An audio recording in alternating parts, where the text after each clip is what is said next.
Assalamualaikum warahmatullahi wabarakatuh. Hello Abdullah class, Abdurrahman class, and Ikrimah class. How are you today? Semoga semua dalam keadaan sehat walafiat. Sebelum kita mulai pelajaran hari ini, kita buka dengan membaca lafaz basmalah. Bismillahirrahmanirrahim. Semoga Allah berikan kemudahan untuk kita belajar tematik hari ini. Dan jangan lupa siapkan buku dan alat tulis kalian dan tolong juga simak video ini hingga akhir. Alhamdulillah, hari ini kita sudah memasuki tematik D tentang globalisasi. Dan yang pertama kita bahas yaitu kita ada di subtema 1 tentang globalisasi di sekitarku. Tetap semangat! Stay safe and stay healthy. Tujuan pembelajaran kita hari ini adalah mampu menjelaskan berbagai bentuk kerjasama di bidang sosial budaya dalam lingkup ASEAN. Yang kedua, mampu menjelaskan proses menghasilkan energi listrik. Yang ketiga, mampu mengidentifikasi tentang macam-macam reklame. Dan yang terakhir, mampu mengidentifikasi contoh keragaman ekonomi. Sebelum kita memasuki materi yang pertama, mari kita sama-sama mencari tahu tentang apa itu pengertian dari globalisasi. Globalisasi merupakan proses penyebaran sesuatu secara meluas hingga ke seluruh dunia. Globalisasi berpengaruh sangat besar bagi kemajuan teknologi dan kemudahan dalam berbagai hal. Pengaruh globalisasi sudah merambah ke seluruh aspek kehidupan manusia. Contohnya adalah kemudahan untuk memperoleh produk dari negara lain. Selain di bidang pangan, masih banyak pengaruh globalisasi di bidang lainnya seperti bidang ekonomi, budaya, transportasi, informasi, dan komunikasi. Sekarang kita memasuki materi pertama yaitu tentang bentuk kerjasama di bidang sosial budaya dalam lingkup ASEAN. Yang pertama yaitu diadakannya kegiatan ASEAN Youth Volunteer Program yang bertujuan menggerakkan para relawan muda agar pada masa depan dapat memberikan solusi yang inovatif terhadap tantangan regional yang dihadapi negara-negara ASEAN. Yang kedua adalah program pertukaran pelajar, yaitu program pertukaran pelajar bagi universitas-universitas di negara-negara anggota ASEAN. Yang ketiga adalah diadakannya ajang olahraga SEA Games. Indonesia pernah menjadi tuan rumah SEA Games yang diselenggarakan pada tahun 1979, 1987, 1997, dan 2011.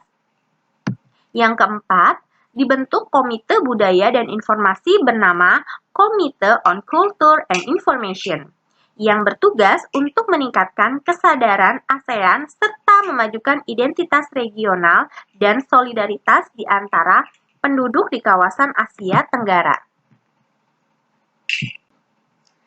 Nah, sekarang setelah membaca informasi tentang contoh-contoh bentuk kerjasama sosial budaya di lingkungan ASEAN, sekarang mari kita mencari tahu contoh peran Indonesia dalam kerjasama di bidang sosial budaya dalam ruang lingkup ASEAN. Pada buku paket kalian, halaman 3, terdapat sebuah tabel. Nah, di sini terdapat contoh, kalian diminta menyebutkan contoh kerjasama dan peran Indonesia. Contohnya adalah keikutsertaan Indonesia dalam ajang olahraga SEA Games dan peran Indonesia sendiri yaitu menjadi tuan rumah pada tahun 2011. Materi selanjutnya yaitu tentang bagaimana proses menghasilkan energi listrik. Listrik merupakan kebutuhan pokok manusia. Setiap hari kita tidak lepas dari penggunaan alat-alat elektronik. Alat-alat tersebut dapat digunakan karena kita mendapatkan pasokan listrik dari PLN. Bagaimana PLN memperoleh energi listrik? Mari kita sama-sama mencari tahu. Energi listrik dapat dihasilkan dari pembangkit listrik. Pada pembangkit listrik, sumber energi dari alam diubah oleh turbin untuk menjadi energi gerak. Selanjutnya, oleh generator energi gerak diubah menjadi energi listrik. Secara umum, berdasarkan sumber tenaga penggeraknya, pembangkit listrik dibedakan menjadi dua jenis. Antara lain adalah pembangkit listrik tenaga termal dan pembangkit listrik tenaga hidro. Yang pertama kita bahas yaitu tentang pembangkit listrik tenaga termal. Pembangkit listrik tenaga termal adalah pembangkit listrik yang dapat mengubah energi panas menjadi energi listrik. Yang merupakan bagian dari pembangkit listrik tenaga termal adalah PLTU, PLTD, PLTG, PLTPB, dan PLTN. Yang kedua adalah pembangkit listrik tenaga hidro, yaitu pembangkit listrik yang menggunakan air sebagai sumber energi. Contohnya adalah PLTA, pembangkit listrik tenaga mikrohidro, dan pembangkit listrik tenaga mini hidro. Selanjutnya, mari kita sama-sama simak gambar berikut ini, yaitu tentang proses pembangkit listrik tenaga air. Pada dasarnya, pembangkit listrik tenaga hidro atau tenaga air memanfaatkan energi potensial pada tinggi jatuhnya air dan debit air.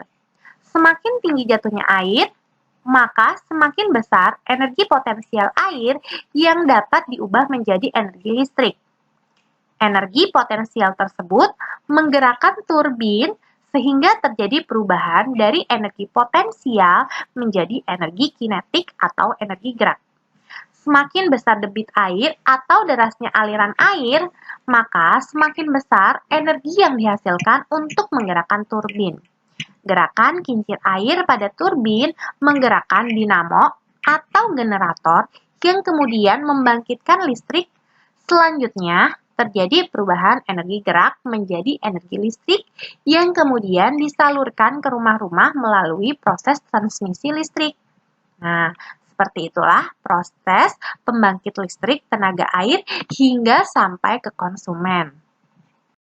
Materi selanjutnya yaitu menuliskan informasi penting dari teks eksplanasi.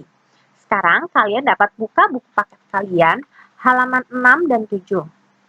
Pada buku kalian terdapat wacana atau teks yang berjudul pemanfaatan teknologi canggih untuk menghasilkan energi.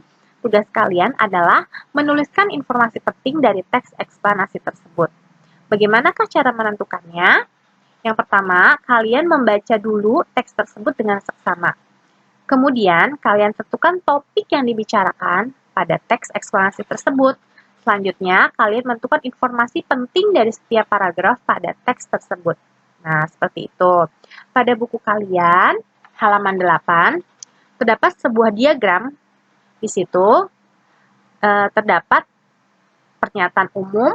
Kalian diminta untuk menuliskan pernyataan umum dan informasi penting, kemudian deretan penjelas, kesimpulan. Nah, kalian tentukan di situ ada di paragraf keberapa dan informasi pentingnya apa yang sesuai dengan teks eksplanasi yang telah kalian baca.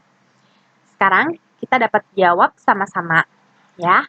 Dan Memrika ingatkan kembali untuk pernyataan umum adalah mencakup penjelasan sebuah topik dan juga proses terbentuk dari adanya peristiwa tertentu.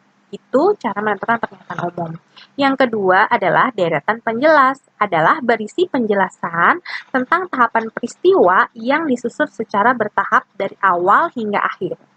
Oke, selanjutnya adalah kesimpulan, yaitu memberi suatu pernyataan mengenai topik yang tengah diuraikan dalam teks. Nah, itulah diingatkan kembali tentang pernyataan umum, deretan penjelas, dan kesimpulan. Sekarang kita tentukan. Pernyataan umum pada teks tersebut terdapat paragraf 1, yaitu informasi pentingnya adalah pada era globalisasi ini, perkembangan teknologi semakin berkembang. Kemudian, deret penjelasnya terdapat paragraf 2, 3, dan 4. Sedangkan informasi pentingnya adalah batu bara dianggap mencemari lingkungan. Oleh sebab itu, peneliti menggunakan teknologi untuk menghasilkan energi listrik. Penggunaan teknologi untuk menghasilkan listrik yang cukup ampuh. Yang terakhir adalah menentukan kesimpulan.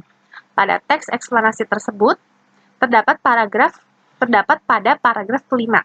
Informasi pentingnya adalah Dengan adanya teknologi canggih, kini manusia tidak perlu khawatir terhadap dampak buruk pembangkit listrik terhadap lingkungan. Nah, seperti itu ya, sudah diingatkan kembali. Tolong diingat cara menentukan pernyataan umum, deretan penjelas, dan kesimpulan. Sekarang kita memasuki pembelajaran kedua, yaitu tentang mengidentifikasi macam-macam reklame. Namun sebelumnya, siapakah yang tahu apa itu dari reklame? Ya, reklame adalah suatu karya seni rupa yang memuat teks dan gambar yang menarik untuk menginformasikan, mengajak, menganjurkan, atau menawarkan produk berupa barang atau jasa. Sekarang, kita dapat mengidentifikasi macam-macam reklame. Berdasarkan tujuannya, reklame dibagi menjadi dua jenis. Yang pertama adalah reklame komersial dan yang kedua adalah reklame non-komersial. Reklame non-komersial adalah reklame yang bertujuan untuk menarik perhatian dan menggerakkan keinginan seseorang untuk membeli barang atau menggunakan jasa yang diinformasikan tersebut. Contohnya adalah gambar seperti di samping. Itu adalah contoh dari reklame komersial.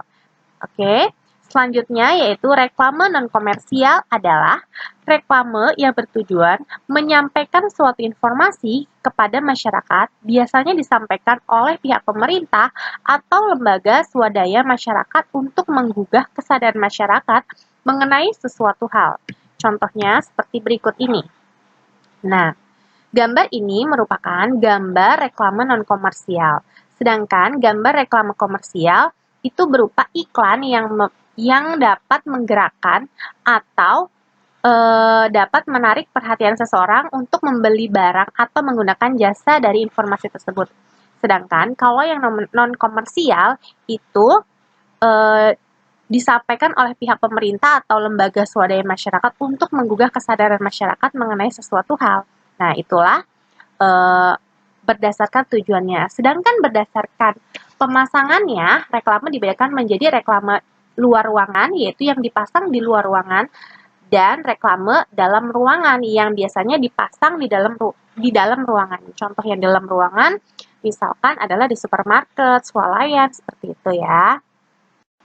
Setelah kita sama-sama mencari tahu tentang pengertian reklame, sekarang kita sama-sama mencari tahu tentang jenis-jenis reklame. Kalian dapat membuka buku paket kalian halaman 11 sambil menyimak video ini. Oke, jenis reklame yang pertama adalah billboard. Gambarnya seperti pada gambar tersebut. Billboard berukuran besar dan berisi gambar atau tulisan yang menarik dan informatif. Billboard biasanya diletakkan di dinding pertokoan atau instansi tertentu dengan konstruksi permanen. Oke, kalian mungkin biasa lihat di jalan-jalan raya besar ya. Oke, yang kedua adalah baliho. Baliho merupakan jenis reklame yang berukuran besar, berisi gambar dan tulisan menarik dan informatif. Baliho diletakkan di tempat umum dan strategis menggunakan tiang besar dan kuat, tetapi bersifat semi permanen. Seperti pada gambar tersebut adalah contohnya. Yang ketiga adalah spanduk. Kalian dapat lihat contohnya, mungkin kalian sudah sering melihat spanduk ya. Spanduk merupakan jenis reklame yang memuat informasi komersial atau non-komersial yang dibuat secara ringkas, padat, dan jelas. Spanduk dibuat dengan media kain. Oke. Yang keempat adalah mobile billboard. Reklame berbentuk media 3 dimensi yang dapat bergerak, baik bergerak sendiri karena ditiup angin atau dengan kendaraan. Contohnya terdapat biasanya iklan yang terdapat pada balon atau yang terdapat pada mobil-mobil tertentu. Yang kelima adalah banner. Banner adalah salah satu media promosi yang dicetak dengan cetak digital yang umumnya berbentuk vertikal. Banner merupakan bentuk sederhana dari baliho. Yang keenam yaitu poster. Poster adalah jenis reklame berupa selembaran kertas yang memuat gambar dan tulisan yang dibuat semenarik mungkin. Poster biasanya ditempelkan di tempat-tempat umum yang strategis agar mudah dilihat. Yang ketujuh adalah pamflet. Pamflet adalah selembar kertas yang dikemas dengan cara dilipat yang saling berhubungan satu sama lain dan tidak memiliki cover serta tidak dijilid. Pamflet diletakkan di tempat yang mudah diambil atau langsung disebarkan. Yang terakhir adalah brosur. Brosur dibuat pada selembar kertas dan berisi informasi secara rinci dan jelas. Brosur disebarkan atau diberikan kepada konsumen atau target secara langsung. Seperti itulah jenis-jenis dari materi selanjutnya yaitu tentang mengidentifikasi contoh keragaman ekonomi. Ada banyak keragaman dalam kehidupan sehari-hari. Salah satunya adalah keragaman ekonomi. Di Indonesia sendiri terdapat beragam jenis pekerjaan atau profesi. Berikut ini adalah contohnya. Ada yang bekerja sebagai pekerja pabrik, dokter, montir, guru, petugas keamanan, petugas kebersihan, dan masih banyak yang lainnya. Ada yang menjadi nelayan, petani, ataupun berkebun. Setiap orang berhak mendapatkan pekerjaan yang layak. Untuk itu, kita harus saling menghargai serta tidak membeda-bedakan setiap pekerjaan dengan cara memperlakukan setiap orang dengan sama, tanpa memandang profesi atau latar belakang ekonominya. Dengan melakukan sikap tersebut, persatuan dan kesatuan serta semangat kebersamaan dapat terjalin kokoh. Demikianlah materi pembelajaran tematik kita pada hari ini. Alhamdulillah, semoga kalian dapat memahami materi ini. Untuk tugas pada pertemuan kali ini, yang pertama adalah untuk pelajaran 1, kalian kerjakan halaman 8, ayo merangkum, halaman 9, ayo berarti, dan untuk pelajaran 2, kalian dapat mengerjakan halaman 15, ayo merangkum, dan halaman 16, ayo berarti. Terima kasih. Wassalamualaikum warahmatullahi wabarakatuh.